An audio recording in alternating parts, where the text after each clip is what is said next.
Eu os convido nesse momento, quebrando um pouquinho o nosso costumado protocolo de leitura inicial, a me acompanharem no livro de Êxodo, no capítulo 15, por favor.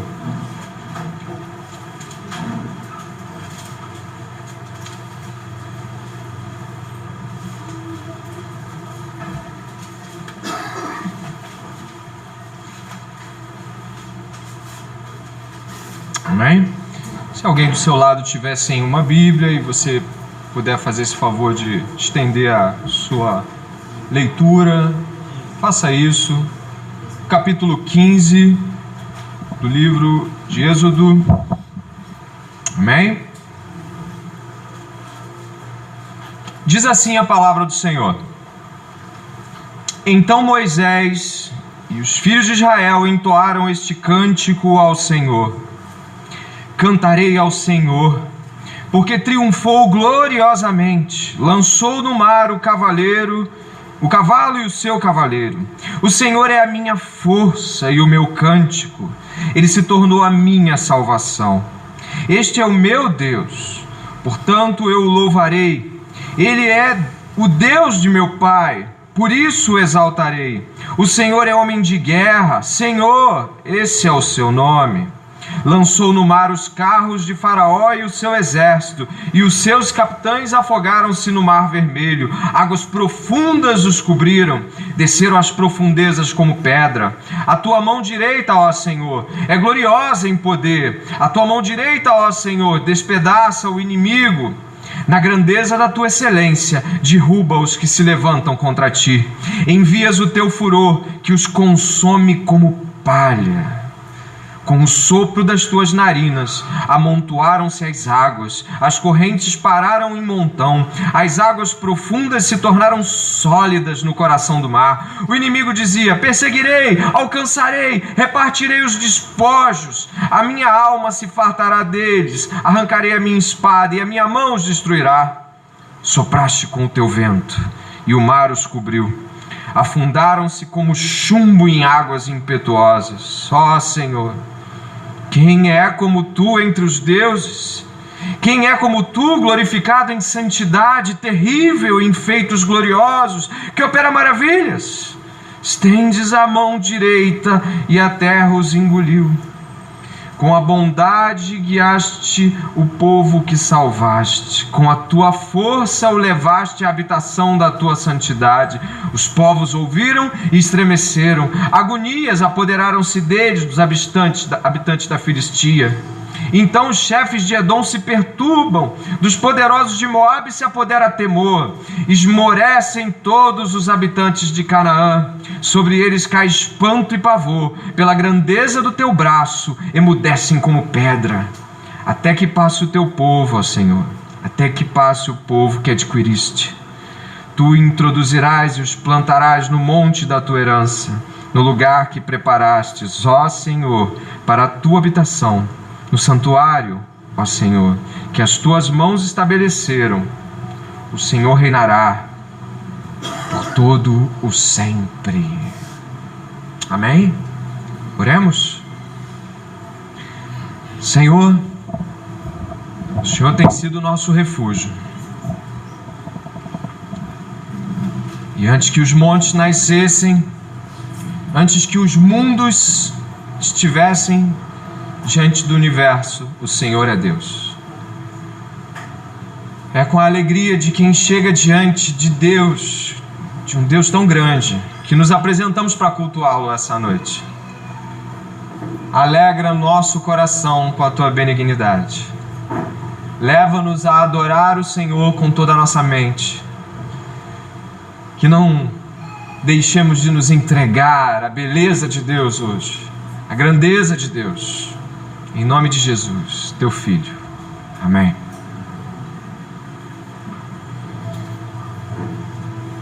Mente, coração, voz e corpo.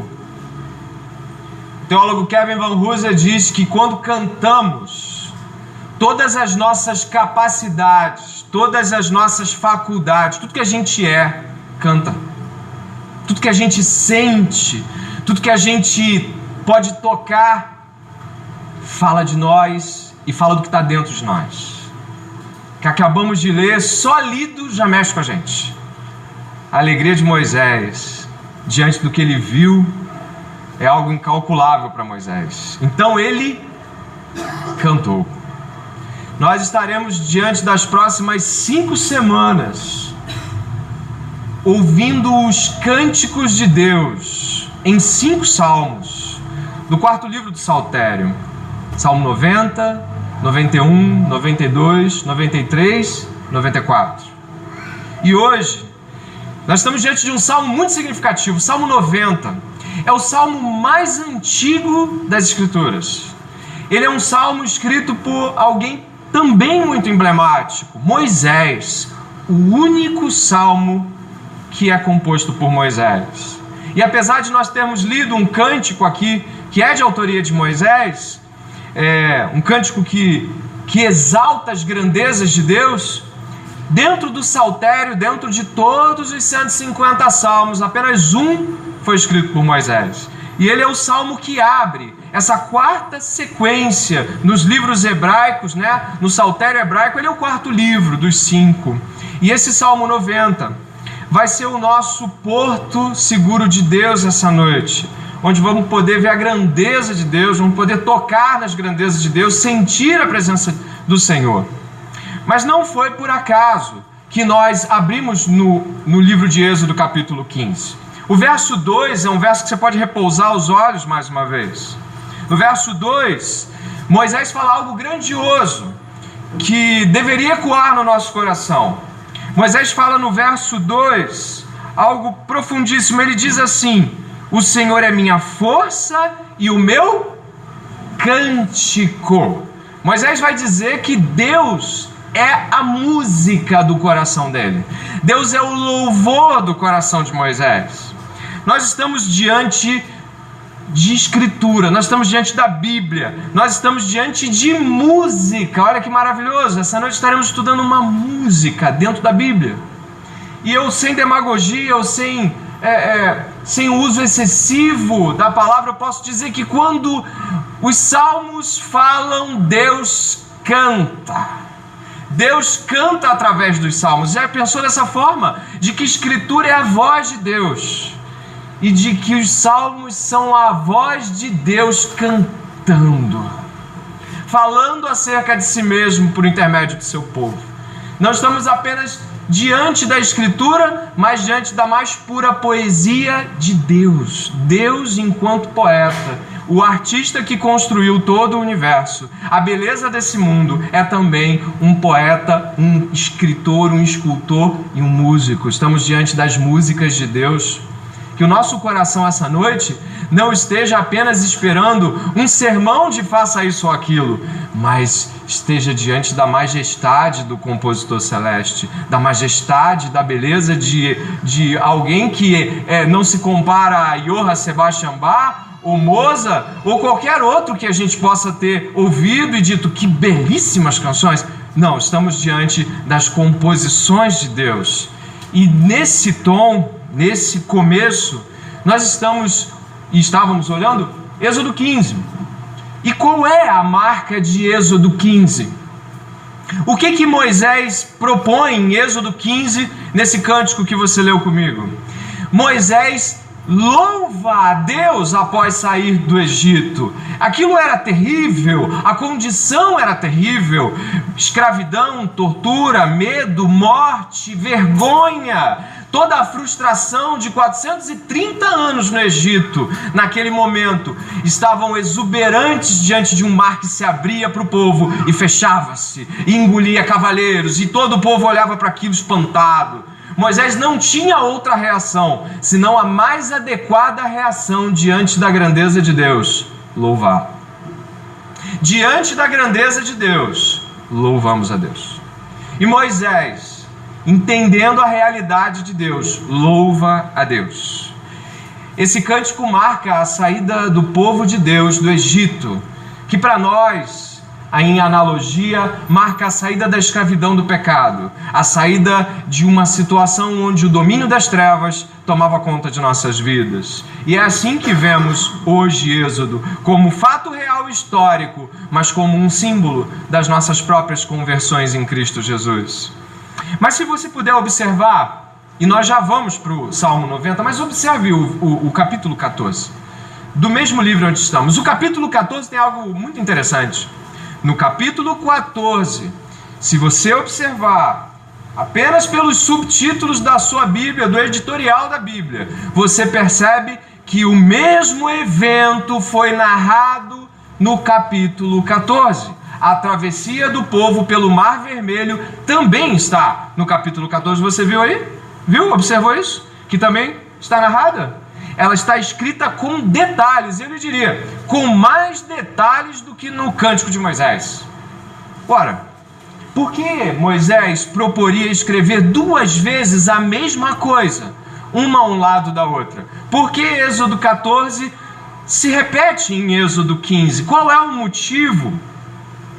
Se pudermos observar, está bem mais descrito. A resposta é muito interessante. E a gente pode pensar que o cântico não está ali apenas para nos lembrar de estudar as Escrituras ou confessar nossa teologia, mas também para nos deleitarmos na palavra de Deus e vivenciarmos com cada fibra do nosso ser. Entenda o seguinte: o cântico não expressa apenas teologia, mas louvor. Deus não espera apenas um conteúdo correto acerca do que pensamos. Deus não espera apenas que a gente concorde e diga boa teologia, correta teologia. Deus não espera que apenas saibamos o que é correto e possamos fazer uma boa exegese. Tem 2 palavras na teologia que chamam muita atenção para mim e que eu gostaria que chamassem a sua atenção também. Uma diz respeito sobre a doutrina no lugar certo, nossos pensamentos acerca de Deus no lugar certo. O nome dessa palavra é ortodoxia. Ortodoxia é quando nós temos a doutrina saudável, pensamos de modo correto sobre a Bíblia. E tem uma outra palavra que diz sobre louvar a palavra. Algo como o cântico que expressa a grandeza. É doxologia. Digamos que temos que ter a doutrina correta e o louvor correto. Os 2 estão sobrepostos. Mas se tivéssemos que brincar com essa palavra, sabe qual foi o problema de Israel? O problema de Israel, e quem conhece a história do povo de Israel, que depois que sai do Egito, até Miriam canta também, todo mundo canta, mas o povo de Israel, ele escolheu se queixar e reclamar, ao invés de agradecer. Eu poderia dizer, novamente ressaltando o próprio Kevin Van Hooser, ortodoxia sem doxologia não fará você atravessar o deserto. Doutrina correta sem louvor não fará você chegar ao final do deserto. O povo tinha a lei correta, ele tinha o maior legislador. E quem conhece a história de Israel, ou pelo menos já ouviu falar da história do povo de Israel, nos 40 anos que o povo esteve no deserto, aquela geração morreu. E ela não morreu por falta de doutrina. Ela não morreu porque ela não conhecia as Escrituras. Ela não morreu e pereceu no deserto porque ela desconhecia os decretos de Deus. Sabe por que ela morreu? Ela morreu porque lhe faltava a doxologia, lhe faltava o louvor nos lábios. Portanto, se você quiser passar pelo deserto da vida, se eu quiser passar pelo deserto da vida, ressaltando, não adianta ter uma boa ortodoxia, uma doutrina correta. Tem que ter doxologia, louvor nos lábios. É assim que passamos pela vida, não apenas pensando acerca do que é certo, mas louvando. Cada fibra do nosso ser, dizendo glória a Deus.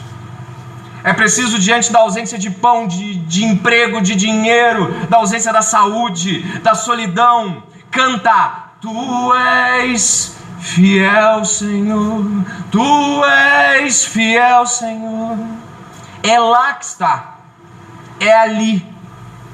E Moisés entendia, ele entendia tanto isso, E agora você pode me acompanhar no Salmo 90, eu peço que faça.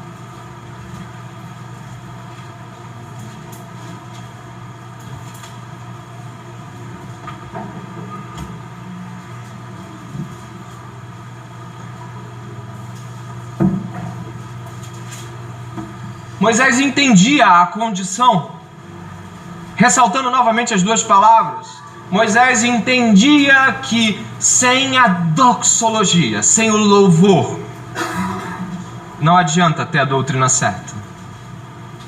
Não adianta. Ele passa 40 anos no deserto, e no deserto ele passa 40 anos sem casa, sem templo, sem prédio, sem muralhas, sem rios, sem plantio.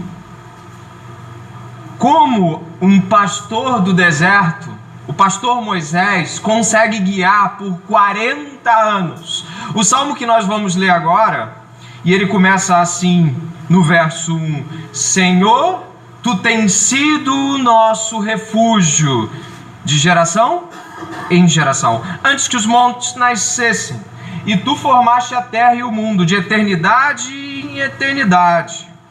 Tu és Deus.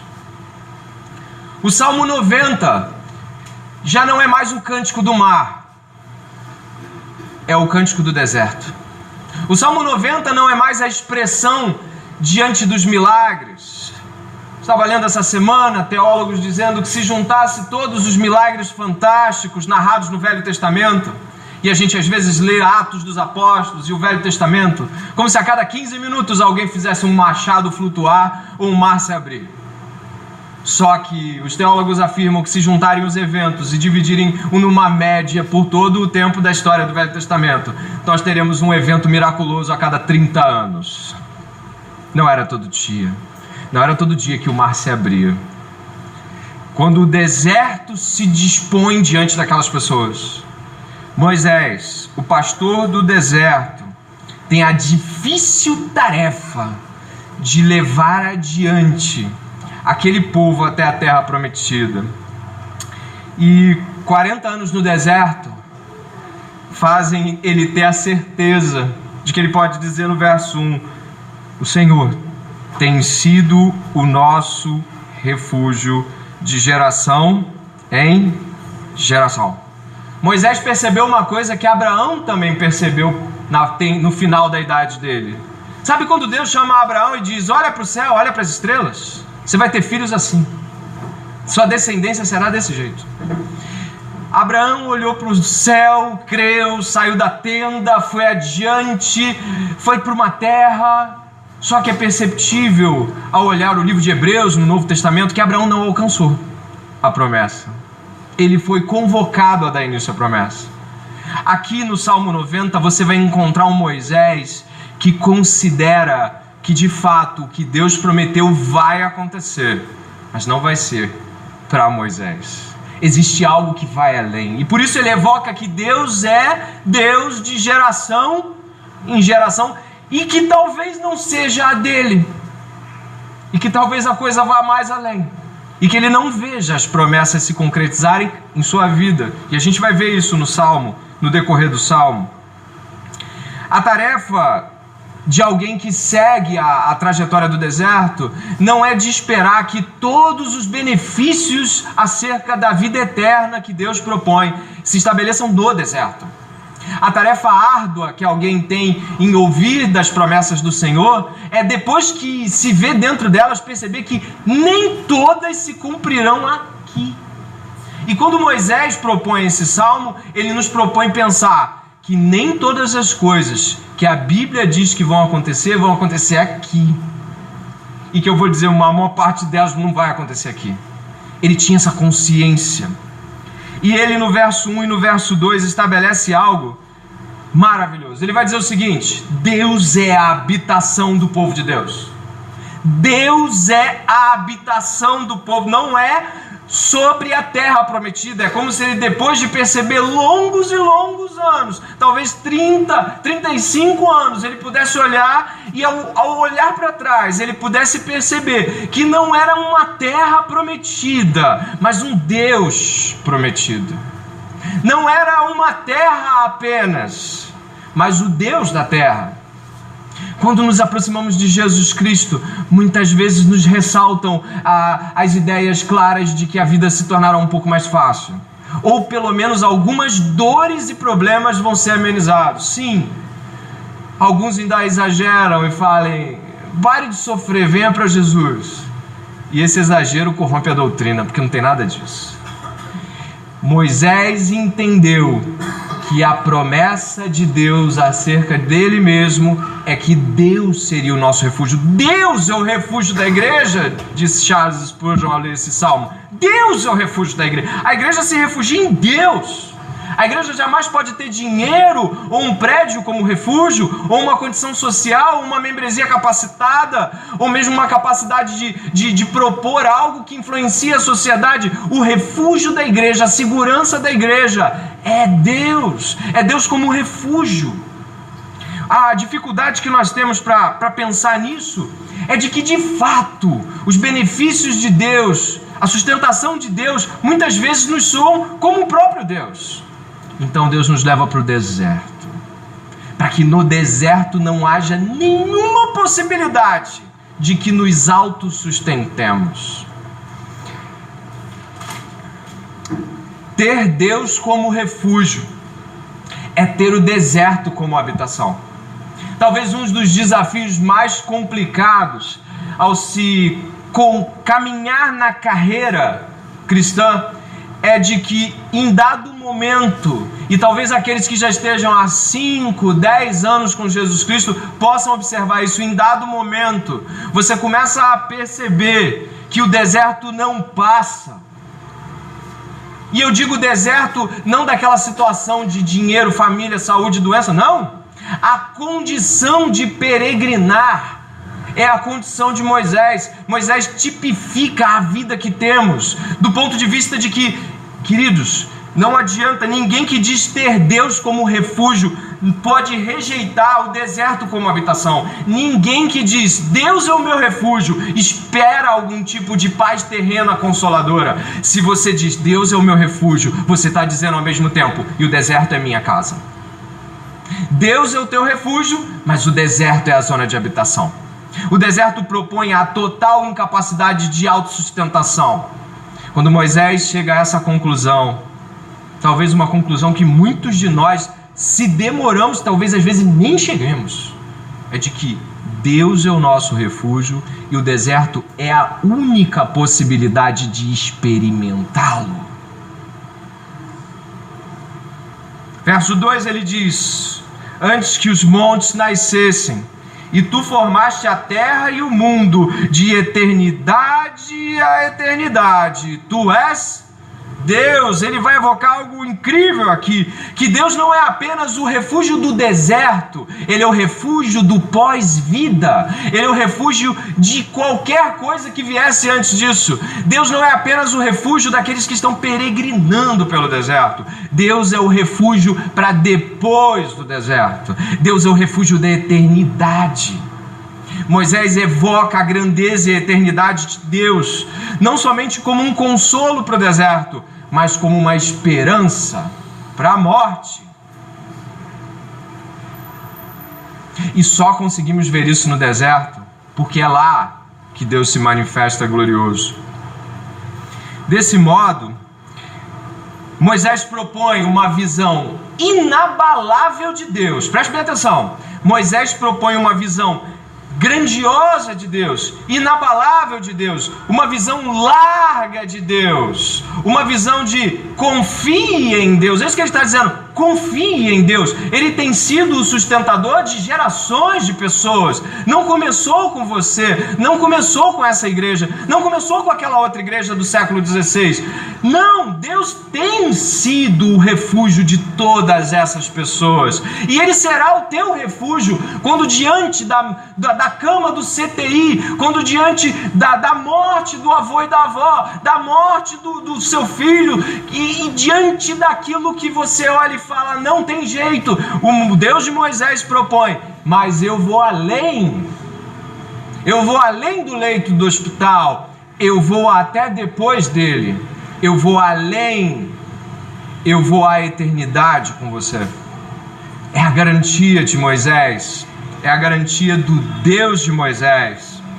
E embora o evento que vocês possam ter visto tenha se passado no capítulo 15, embora esse evento tenha se passado logo depois das pragas, eu não sei quantos aqui se lembram das pragas do deserto, as pragas do Egito, não sei quantos aqui já tiveram a oportunidade de ver as 10 pragas, era algo fora de série, desbaratou o poder de Faraó, e logo depois veio o Mar Vermelho. Incrivelmente, quando Moisés está velho, a lembrança mais profunda, a lembrança que gera o único salmo de Moisés, é que Deus sustenta seu povo.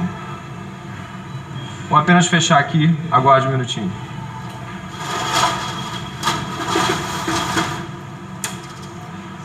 Obrigado. É mais ou menos assim, queridos. Preste atenção. Imagine você passar uma vida inteira com Deus. Imagine você passar 40 anos com Deus. Quem aqui já tem 10 anos com Jesus Cristo? Levanta a mão. 10 anos com Jesus Cristo. Já tem? 20 anos. Ih, rapaz, fiquei até feliz aqui, empolgado. Imagine 40 anos com Jesus Cristo e chega nesse ponto, você pensa assim, eu tenho uma memória para guardar. Qual é a memória? Deus é estável como uma rocha. Deus me sustenta. Deus me manteve. Imagine que a memória de Moisés poderia ser: Deus tirou a gente do Egito, e é uma grandiosa memória, mas não parava aí. Deus nos sustentou. É como se você tivesse diante de todas as memórias que você pudesse ter com Deus, e algumas delas são muito grandiosas, mas a memória que você escolhe é: até aqui nos ajudou o Senhor. Aquela memória mais latente é: Ele estava comigo todos os dias. É uma promessa de Jesus Cristo. Eu estarei convosco todos os dias, até a consumação dos séculos. Regozije-se nisso. Talvez você fique esperando anjos ou coisas fantásticas aconteçam, ou espere por coisas miraculosas do ponto de vista financeiro, físico, saúde, impor a mão e as coisas saírem, e demônios. E talvez o maior testemunho que Moisés nos dê aqui é: ele continua dando o pão, a água, o dia. Ele continua sendo Deus.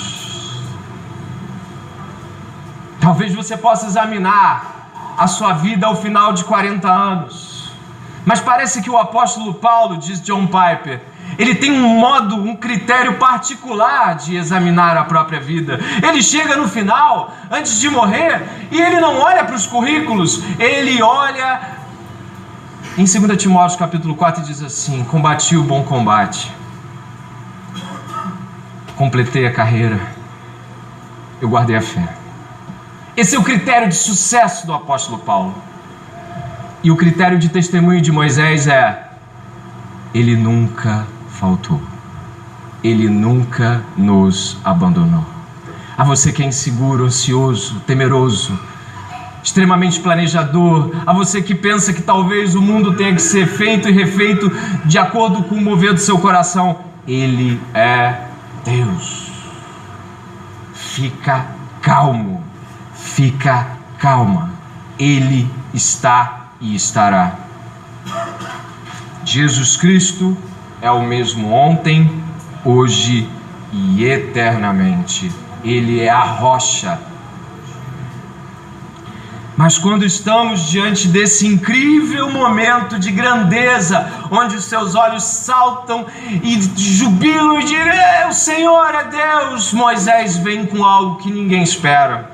Verso 3: tu reduzes o ser humano ao pó e dizes: voltem ao pó, filhos dos homens, pois 1000 anos aos teus olhos são como o dia de ontem que se foi e como a vigília da noite. Tu os arrastas na torrente, são como um sono, são como a relva que floresce de madrugada viceja e floresce, à tarde murcha e seca. O verso 3 começa dizendo: vamos ver quem é quem agora.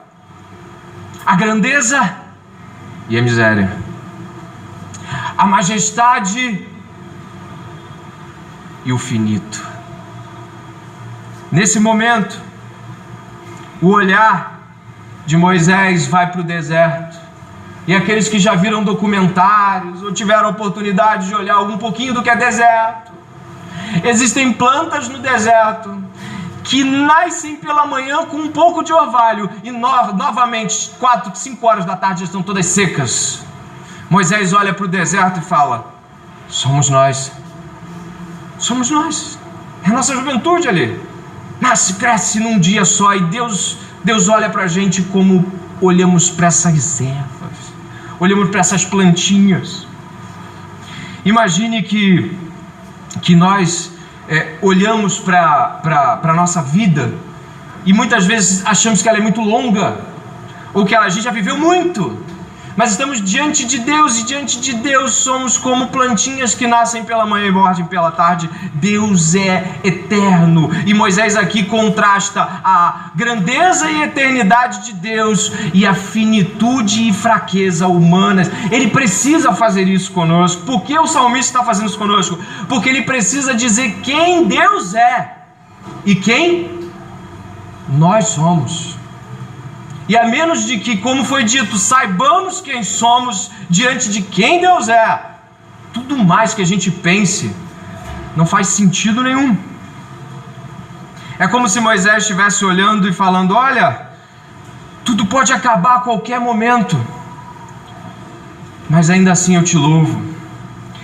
Moisés, com esse texto do 3 ao 6, ele grita aos nossos ouvidos algo que não queremos escutar. Preste atenção, nós não queremos ouvir o que Moisés tem a dizer do 3 a 6, mas é como se ele nos segurasse nos braços e dissesse assim: olha, você e eu estamos morrendo.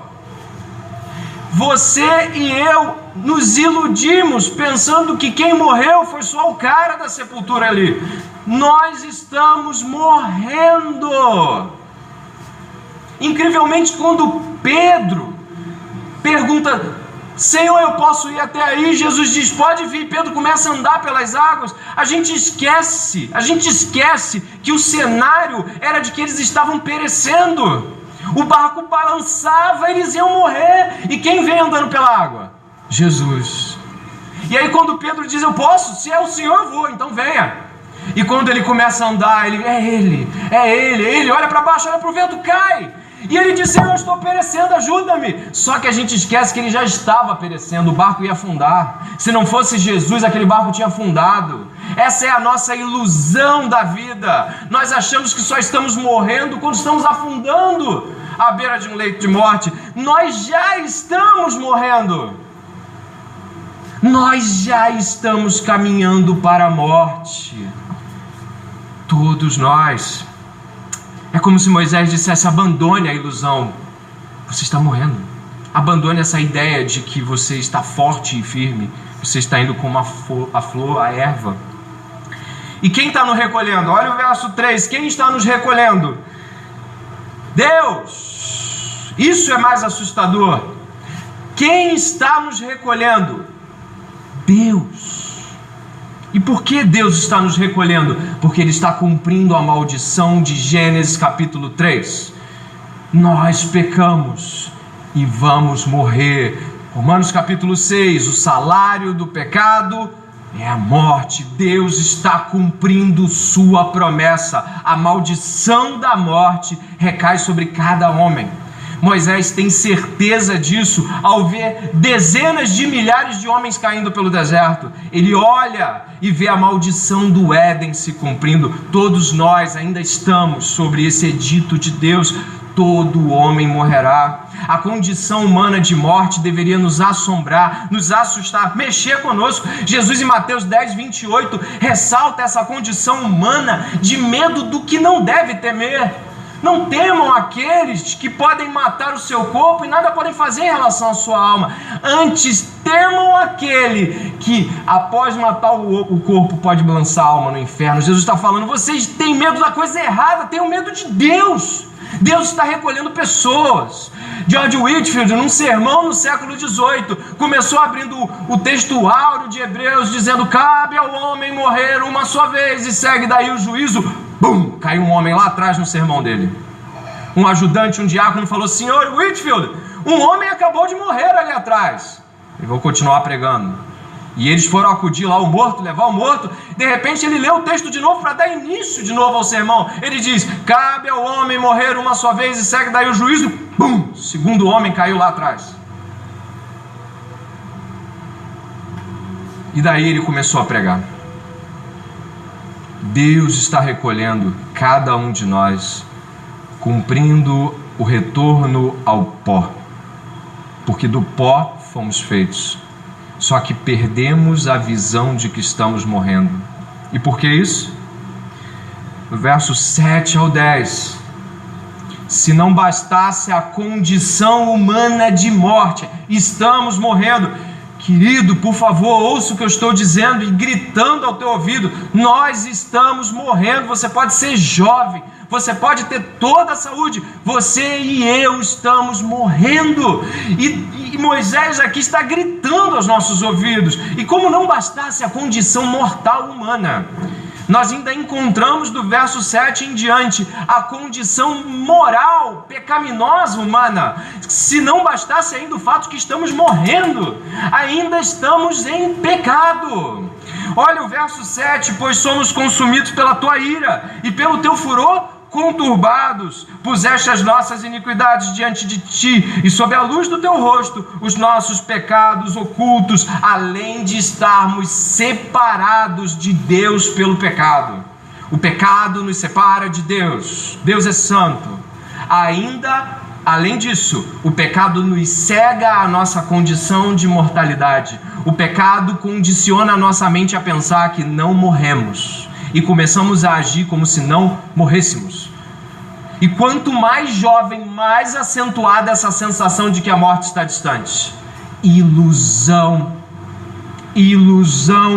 causada pelo pecado, da criança mais jovem aqui ao adulto mais velho, todos estão morrendo igualzinho. E Deus recolhe pessoas e ainda assim estamos em pecado. Como não bastasse a condição humana, ainda nos comportamos como inimigos da nossa única chance de salvação. Significa que além de estarmos morrendo, nós ainda recusamos a única oferta capaz de nos salvar da morte. A ilusão do pecado gera essa distorção na nossa vida. Por sermos feitos imagem e semelhança de Deus, acabamos nos esquecendo que essa imagem e semelhança de Deus, que é uma imagem linda e maravilhosa, está distorcida e quebrada. Logo, morremos. O primeiro Adão peca e toda a raça, eu e você, perecemos daí em diante. E quando nós negamos, além da condição humana, negamos o pecado, nos tornamos duplamente cegos e tolos. Nós negamos a condição da morte e negamos a única chance da vida. João 3 diz assim: a luz veio ao mundo, mas os homens amaram mais as trevas do que a luz, porque as suas obras eram más. Amamos o mal. Moisés está nos alertando dessa condição. E o que são os salmos? Os salmos, eles refletem a bondade de Deus, a justiça de Deus, a beleza de Deus e o fracasso humano. Nos salmos você ouve: até quando, Senhor? Senhor, fala comigo. Nos salmos você fala... Parece que alguns salmistas estão desesperados. Parece que o céu está de bronze. Deus fechou os céus para eles. E nós estamos hoje aqui diante dessas condições, talvez negando que estamos morrendo, talvez alguns estejam assim, mas eu estou bem, eu me sinto bem.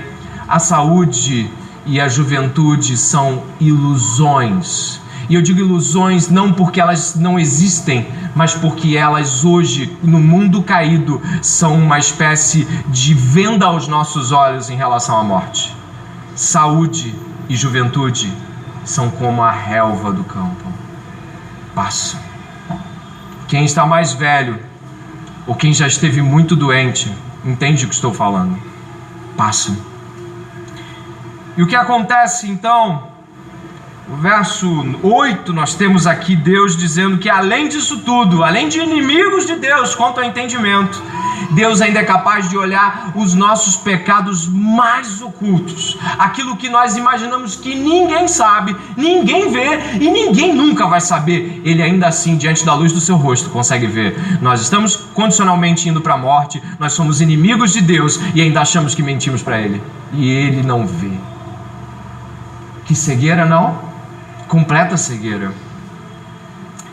E o que acontece no verso 9? Pois todos os nossos dias se passam na tua ira, acabaram-se os nossos anos como um breve pensamento. Os dias da nossa vida sobem a 70 anos ou havendo vigor a 80. Nesse caso, o melhor deles é canseira e enfado, porque tudo passa rapidamente e nós voamos. Deixa eu lhe falar uma coisa. Envelhecer não é uma escolha. Ouça, envelhecer não é uma escolha. Amadurecer, sim. Envelhecer, ninguém consegue parar. Ninguém consegue parar o envelhecimento. O envelhecimento não é uma escolha possível ou não. O amadurecimento, sim, é uma escolha. O amadurecimento é uma possibilidade. E nesse momento aqui, nós estamos diante de uma situação que talvez esse tempo, nessa época do ano, né? Estamos na véspera do Natal. Talvez algumas pessoas nessa época se sintam mais entristecidas, porque contam as lembranças de quem já foi, de alguém que marcou a vida, alguém que amou, alguém que foi importante para a sua vida. Nessa época do ano, às vezes o nosso coração aperta na lembrança de pessoas que já se foram. O salmista vai dizer aqui, tudo passa rapidamente, nós voamos. Deixa eu lhe falar uma coisa, algumas pessoas já se foram, mas algumas ainda estão aqui, algumas ainda permanecem.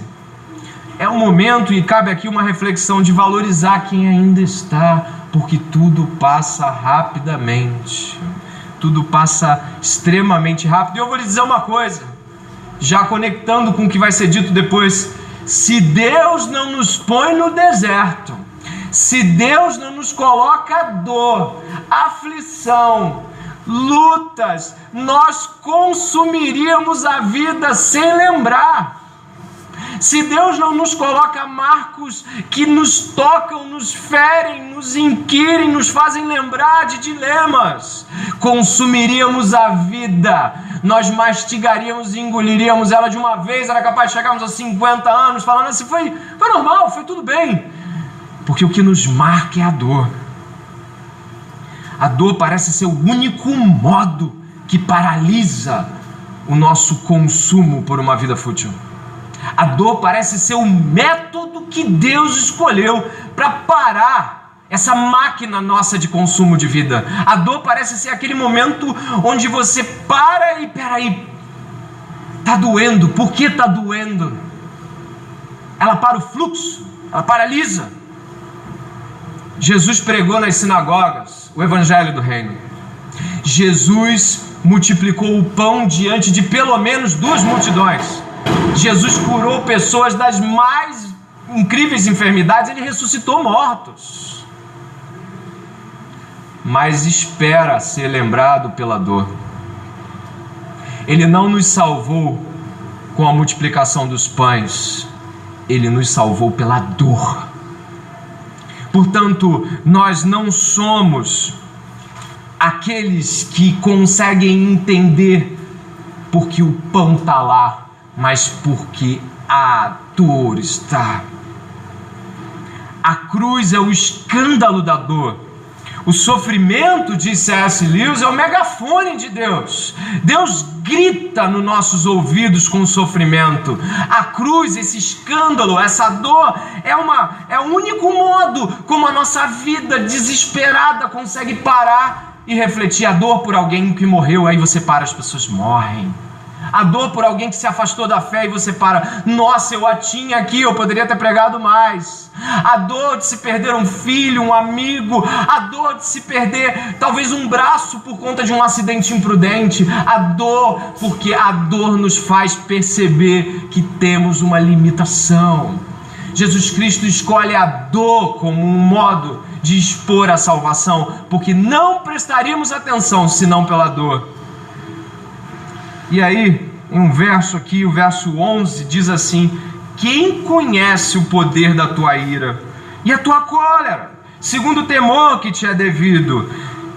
O salmista está dizendo, de tudo que nós estamos falando, o salmista está dizendo assim, de tudo que nós estamos falando, será que a gente consegue entender como é esse Deus irado?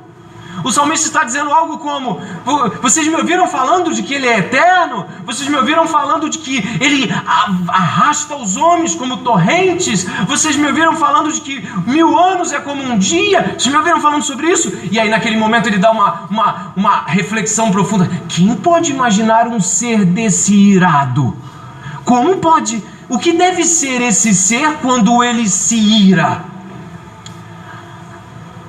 A resposta está na Bíblia. Esse ser que se ira contra o pecado é capaz de matar o próprio filho para acabar com o pecado. Esse ser tão majestoso, ele é tão poderosamente irado quanto o pecado, que ele é capaz de esmagar o próprio filho dele na cruz, por conta da justiça e contra o pecado. Esse tememos. Embora Paulo fale assim: aquele que não poupou o seu próprio filho, não nos dará juntamente com ele todas as coisas, não é isso que o apóstolo Paulo fala? E eu reverto isso pensando o seguinte: aquele que não poupou o seu próprio filho e o esmagou no madeiro, nos poupará caso não recebamos o próprio filho? Não! Moisés aqui, obviamente, com a compreensão limitada da realidade da salvação, até onde ele pode ver, ele se assusta, ele olha para Deus e tudo que ele conhece de Deus, o Deus que abriu o mar, o Deus das tábuas da lei, o Deus que fumegava o Monte Sinai. Ele olha para esse Deus e fala: como deve ser ele irado, porque se eu vi aquilo com a tribo de Corá, ele abrindo o chão e os homens engolidos vivos, as serpentes abrasadoras, como deve ser ele no ápice da sua fúria? Ele dá um estalo, é o primeiro estalo, ele vai ter outro depois, mas aí ele parou. Eu tenho medo disso, eu tenho medo de ignorar isso, eu tenho medo de não temer isso, e eu e você essa noite deveríamos ter medo de não temer a Deus. Nós deveríamos estar assombrados com a ideia de que ignoramos esse Deus e a sua fúria. Eu tenho 2 meninas, eu não me imagino colocando elas num madeiro, num chão e esmagando elas contra uma parede, com uma carreta, com um martelo ou com tudo que você imagina que possa esmagá-las. Eu, André, ser humano, não imagino eu conseguindo fazer isso em nenhum estado de fúria. Deixa eu te falar, eu nunca me imagino fazendo isso com as minhas filhas, em nenhum estado possível de fúria ou enlouquecimento. Isso foge da minha compreensão. Mas o ódio, a expressão exata da pureza de Deus contra o pecado, pega o próprio filho e o esmaga. E nós não temos medo de Deus. E nós somos, presta atenção, pecadores sem medo de alguém que fez isso com o filho por conta do pecado humano. Consegue entender o que estou falando? Nós não tememos ele. Moisés brada: e a tua cólera? segundo o temor que é devido. O verso 12, ele pede algo a Deus como quem está diante de sua única chance. Diz assim o verso 12: ensina-nos a contar os nossos dias, para que alcancemos coração sábio. Ele olha para Deus e fala: me ajuda, eu posso pôr tudo a perder ainda agora. Eu posso pôr tudo a perder nos 15 minutos finais antes da cruz. Antes de eu ir para a glória, antes de eu estar contigo, eu posso pôr tudo a perder. Me ajuda, me ensina. E como você que está ouvindo falar de deserto pode imaginar, sabe uma coisa terrível no deserto? Que é a anulação das diferenças climáticas. No deserto não tem inverno, no deserto não tem não verão, no deserto não tem chuva, no deserto você pode passar 6 meses e não ver nenhuma diferença. O deserto é igual, 50 graus à noite, 50 graus de dia, 5 graus à noite, você vê tudo igual, dia após dia, dia após dia. 40 anos no deserto são 80, 100. E ele está dizendo: me ensina a contar os dias. Não tem calendário, não tem o que fazer. Como é que Deus ensinou Moisés a contar os dias? Deus ensinou Moisés a contar os dias com festas de agradecimento. Páscoa, Pentecostes. Ele ensinou o povo a dividir as suas estações, não por conta dos seus dias de aniversário ou por um ciclo lunar meramente. Deus ensina o povo a contar os dias, celebrando o agradecimento a Deus. Talvez muitos dos nossos aniversários e festas teriam sido duramente reprovados por Deus, porque nada tem a ver com agradecimento, mas celebração a si mesmo.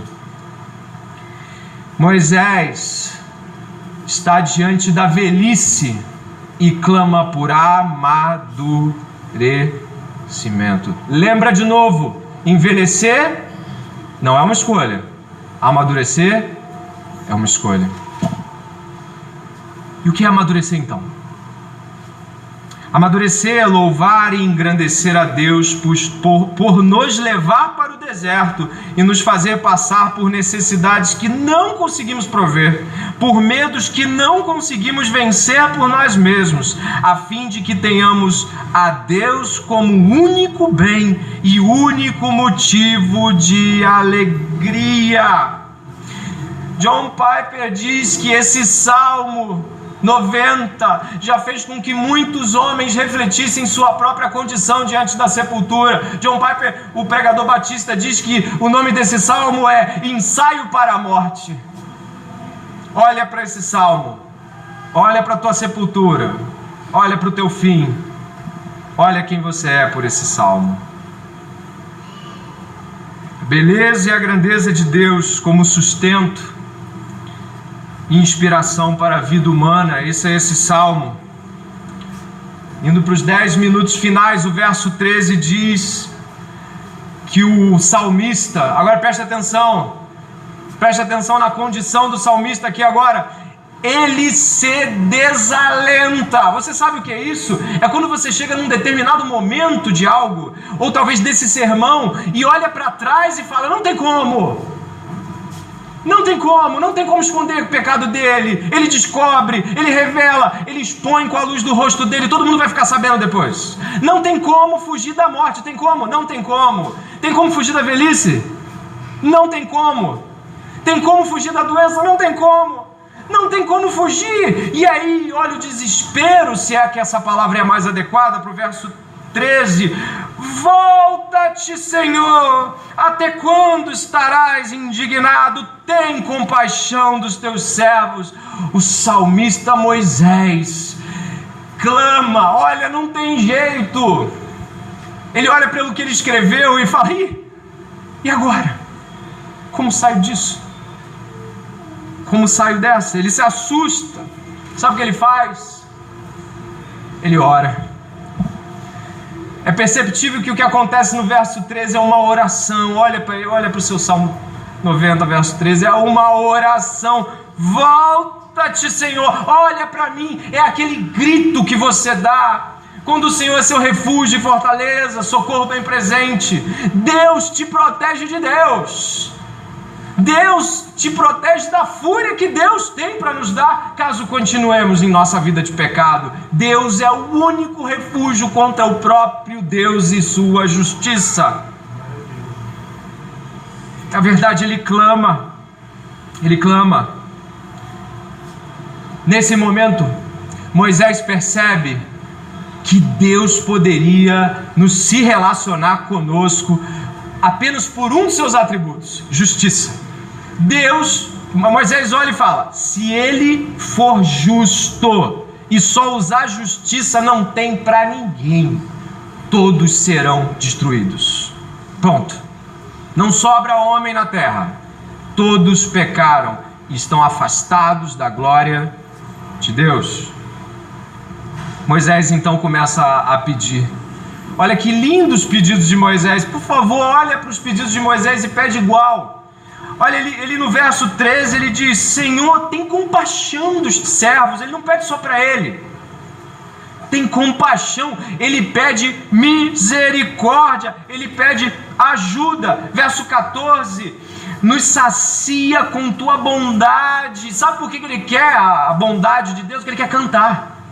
Olha o verso 14, ele quer cantar, ele quer jubilar, ele quer dizer: Deus é grande, Deus é bondoso. Ele não está pedindo bondade para aliviar o peso da carga, ele está pedindo bondade para louvar.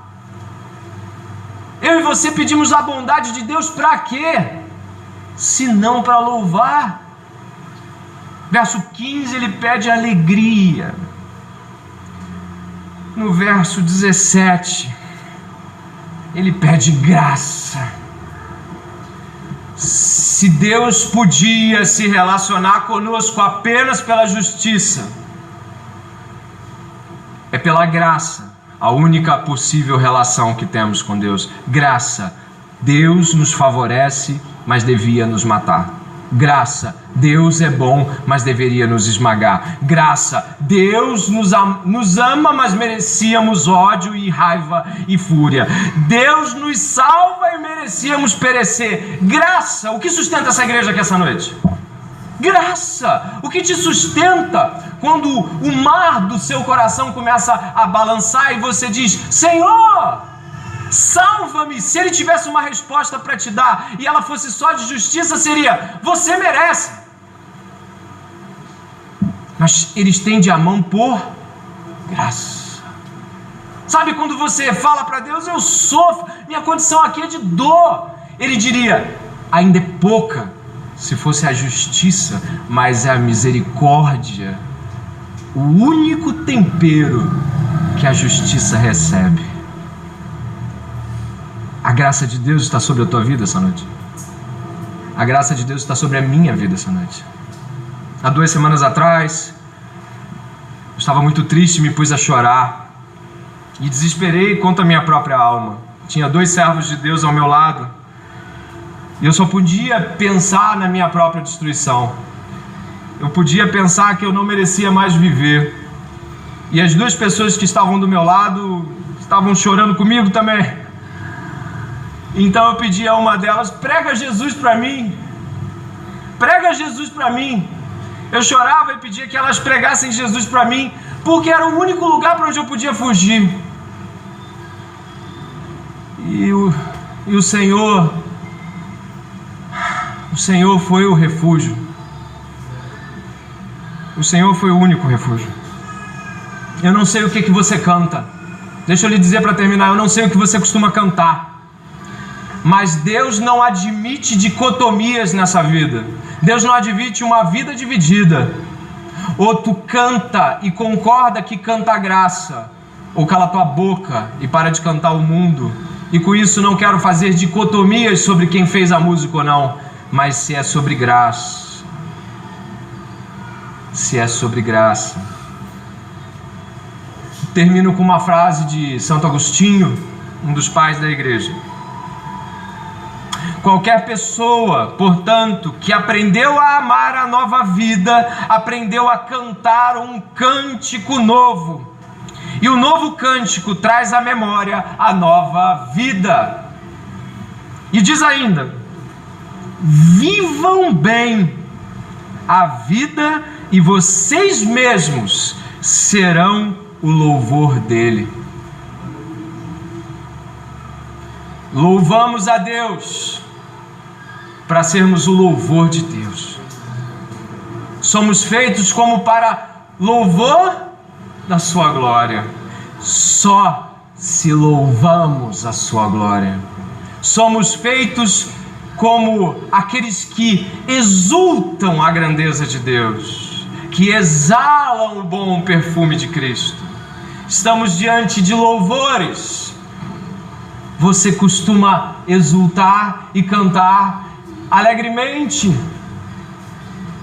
Questione-se se durante a semana o que tu canta é o que todos cantam. Questione-se se o que você canta é o que todo mundo canta. O amor romântico desse mundo, a condição humana deplorável, a desgraça, a ruína, ou você canta um cântico novo para lembrar da vida nova que Jesus lhe deu. Vamos a Deus em oração.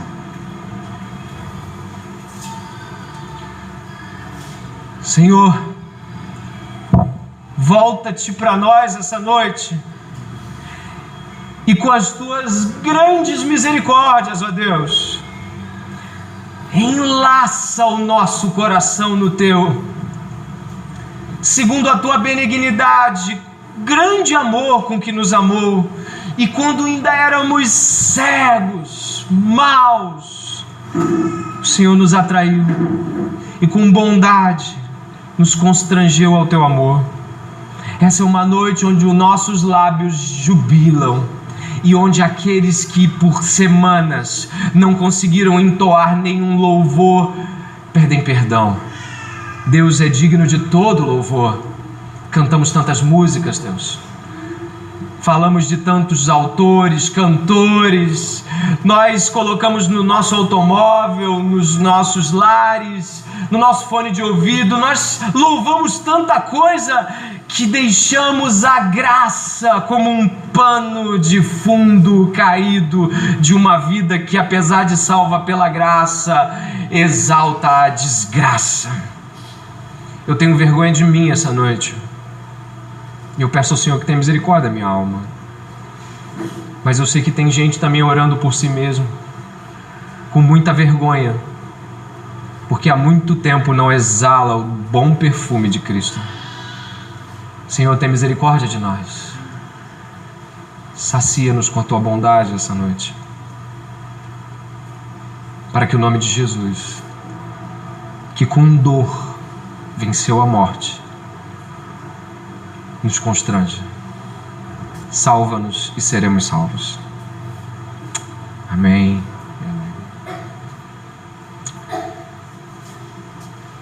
O desejo do meu coração é que tu tenha ouvido a palavra de Deus essa noite e se quebrantado e se questionado e mudado, se envergonhado, porque talvez você tenha uma boa ortodoxia, mas uma péssima doxologia. Talvez você tenha uma doutrina bem no lugar, mas dos teus lábios, o que sai é o que sai dos lábios de todos. Lembra, antes de orarmos para concluir, lembra, o povo caiu no deserto, não por falta de Bíblia, mas por falta de louvor. Você é convidado a estar conosco aqui, conversar sobre tudo isso. Nós vamos ter uma comunhão ali no cômodo ao lado. Mas a maior comunhão que poderíamos ter essa noite é com o Espírito Santo.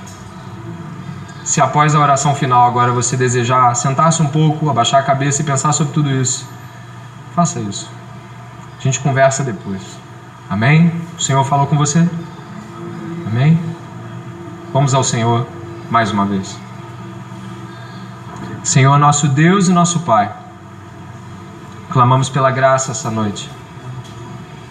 A graça salvadora, a graça fortificadora, a graça encorajadora, a graça que abateu os nossos corações, é a graça capaz de nos sustentar.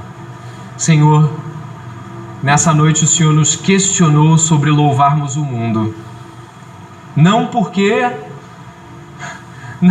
o Senhor faz dicotomia com quem faz a música A ou B, mas o Senhor mexeu com os nossos corações secos, enrugados.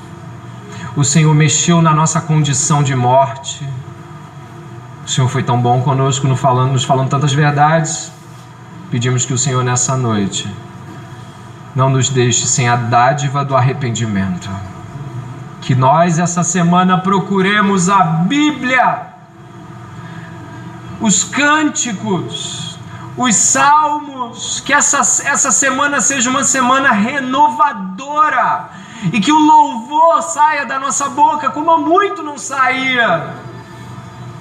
Gastamos tanto tempo, Senhor, consumindo o que o mundo tem de pior e esquecemos que fomos salvos pelo único bem verdadeiro, Jesus Cristo. Que essa semana seja diferente, que até o próximo salmo no domingo que vem o nosso coração já esteja mais preparado, a nossa disposição espiritual seja renovada, não com entretenimento barato, não com mentira, inveja, lascívia. Deus, essa é uma semana diferente. Vai ser uma semana onde o Espírito Santo nos fará cantar sozinhos em casa, dançando como Davi, jubilando como Miriam. Que essa seja uma semana cheia da presença do Espírito Santo de Deus. E que as doces consolações do Espírito Santo estejam conosco. No nome santo de Jesus oramos. Amém e amém. Que Deus abençoe a todos.